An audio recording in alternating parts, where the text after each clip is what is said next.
मैं आपको सुनाने जा रहा हूं अपनी मंडली के सदस्य जमशेद कमर सिद्दीकी की लिखी कहानी थोड़े से अजनबी पार्ट 3। इस कहानी के पहले 2 हिस्सों में आपने सुना कि श्रेया और अमृत दोनों की शादी हुई है और दोनों की ही ये दूसरी शादी है, और श्रेया अभी अपने पहले रिश्ते की यादों से पूरी तरह आज़ाद नहीं हो पाई है। अमृत उसे बोर्डिंग स्कूल में पढ़ने वाले अपने बेटे शोभित से मिलाने देहरादून ले जाता है, जहां पहली मुलाकात में श्रेया को लगता है कि शोभित को उससे मिलकर खुशी नहीं हुई।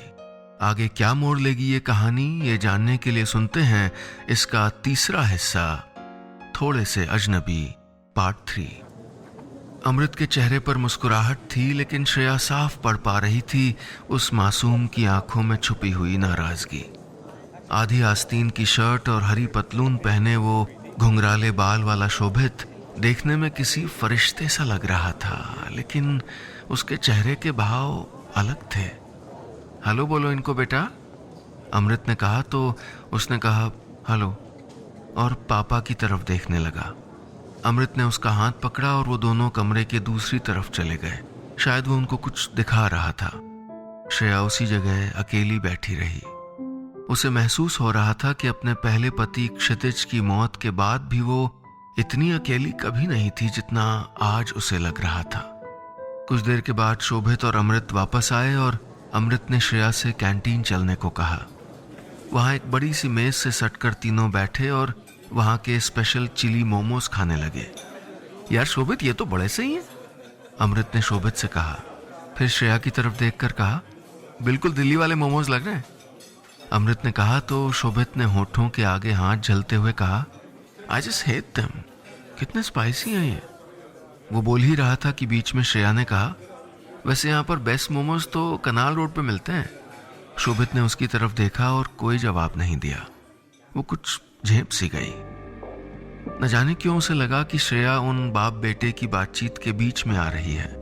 सन्नाटे को देखते हुए अमृत ने उसकी तरफ से कहा, हाँ कनाल रोड पे तो वाकई अच्छे मिलते हैं। श्रेया को यकीन हो गया था कि ये रास्ता आसान नहीं है। अमृत की बेरुखी को झेलना शायद उतना मुश्किल नहीं है जितना शोभित की नाराजगी को।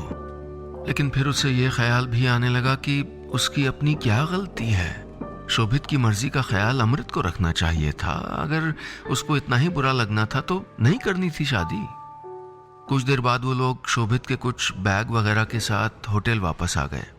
शोभित की छुट्टियां शुरू हो रही थीं जो वो पापा के साथ बिताने वाला था।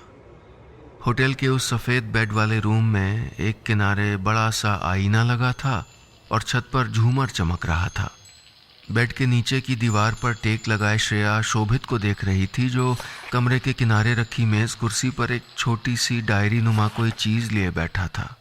वॉशरूम का दरवाज़ा खुला और अमृत आईने के सामने खड़े होकर तौलिए से बाल पोंछते हुए शोभित से बोला, क्या हो रहा है शोभित, क्या लिखा जा रहा है।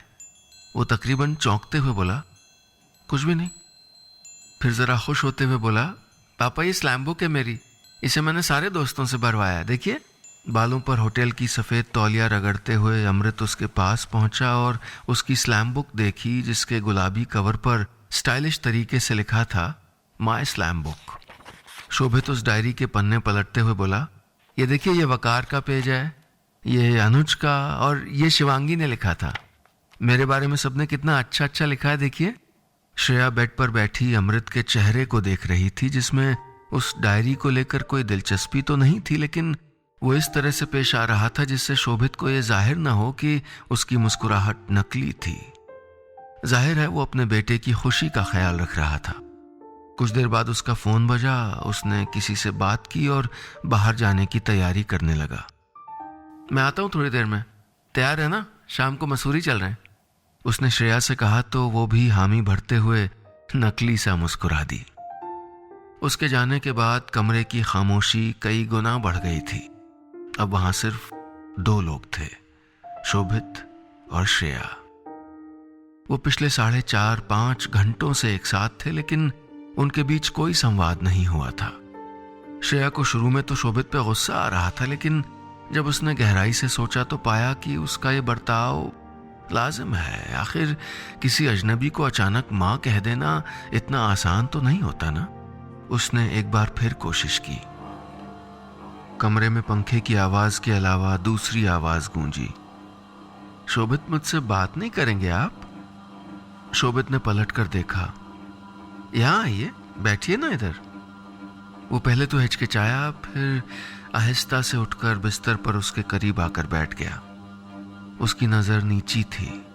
श्रेया ने कहा, आप मुझसे नाराज हैं? उसने कोई जवाब नहीं दिया। बोलिए ना, आपको मैं पसंद नहीं हूं? वो कुछ देर तक सर झुका के बैठा रहा, फिर बोला, आई मिस माई मम्मी। जिस बेचारगी से उसने ये बात कही थी, श्रेया की आंखें भी भीगने लगी।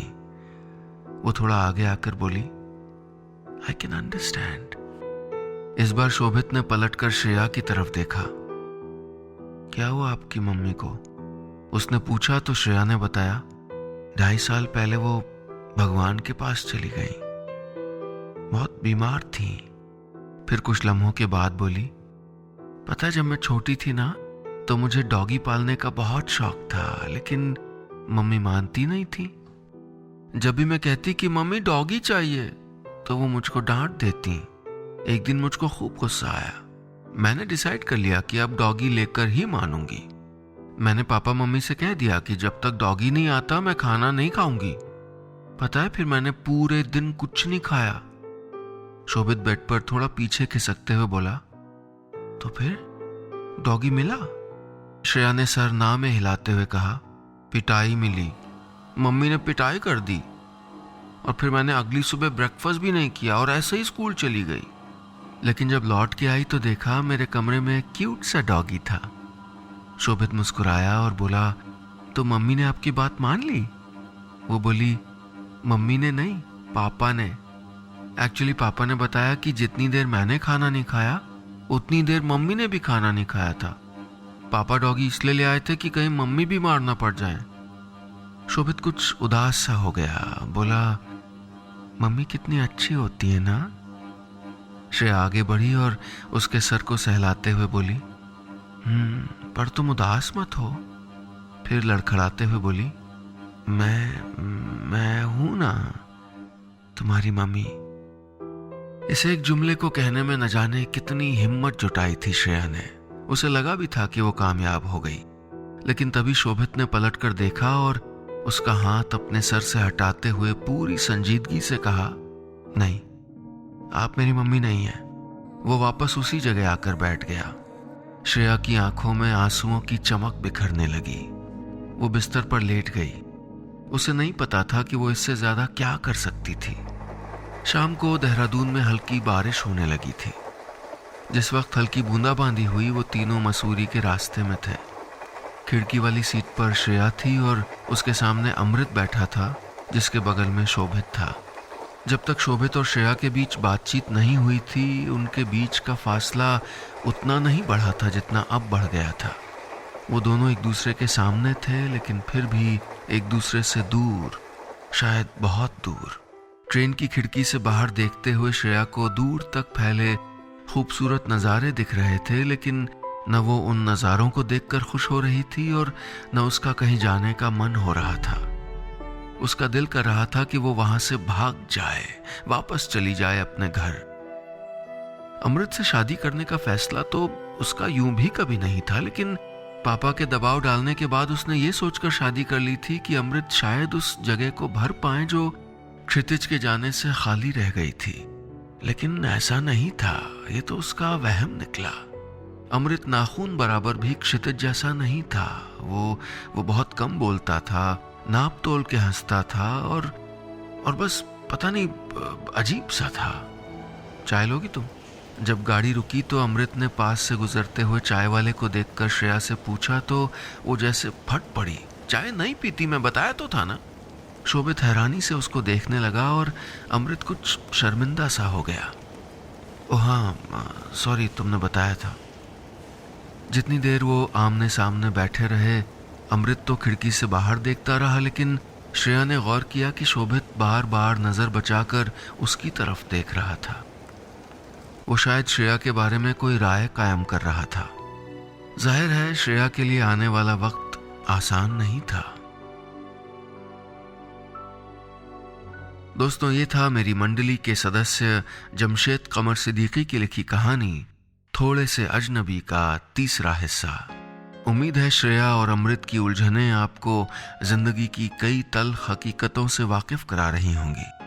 क्या मोड़ लेगी ये कहानी? क्या शोभित और श्रेया किसी रिश्ते में बंध पाएंगे?